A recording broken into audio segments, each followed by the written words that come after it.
இப்போ இது விழிஞம், விழிஞத்துல துறைமுகம். இதை கட்டுறது யாரு? அதானி. கேரளா துறைமுகம் யாருக்கு? கேரளாவுக்கு. துறைமுகம் யாருக்கு? கேரளாவுக்கு. ஆனால் இந்த துறைமுகத்தை கட்டுவதற்கு 80 லட்சம் டன் கற்கள் தேவைன்னு என்னுடைய தாயின் மாறை கன்னியாகுமரியிலிருந்து எடுத்துட்டு போறான். இருங்க, அப்படி கன்னியாகுமரியிலிருந்து எடுத்துட்டு போறான். ஏன் நீ கேரளாவில் மலை இருக்க ஏன் வெட்டல? கன்னியாகுமரியிலிருந்து எடுத்துட்டு போறான். என்னுடைய வளத்தை எடுத்துட்டு போயிட்டு அவன் எனக்கு ஒரு பரிசு தரான். எது?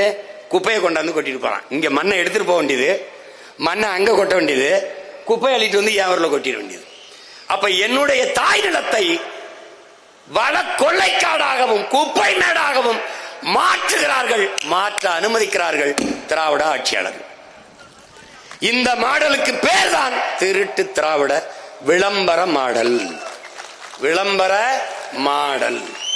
இதுல எதுவுமே தெரியாதவன் நாட்டை அதிகாரத்தில் உட்கார்ந்து ஆண்டுகிட்டு அவன் நமக்கு கொடுத்த பரிசு. இது கொஞ்சம் தான் நினைக்காத. மருத்துவ கழிவு, ஆடு மாடுகள் வெட்டிய குடல், அந்த கழிவு எல்லாத்தையும் கொண்டாந்து கொட்டிட்டு போயிட்டான். பாத்துக்க. இதை எதிர்த்து போராடுறதுக்கு ஒரே ஒரு கட்சி தான் இருக்கு, அது நாம் தமிழர் கட்சி தான் போராடிட்டு இருக்கு. என்னுடைய தாய் நாடு உன்னுடைய குப்பை மேடா என்ற கேள்வி அதை எழுப்பு. நம்ம மட்டும்தான் கேட்கிறோம்.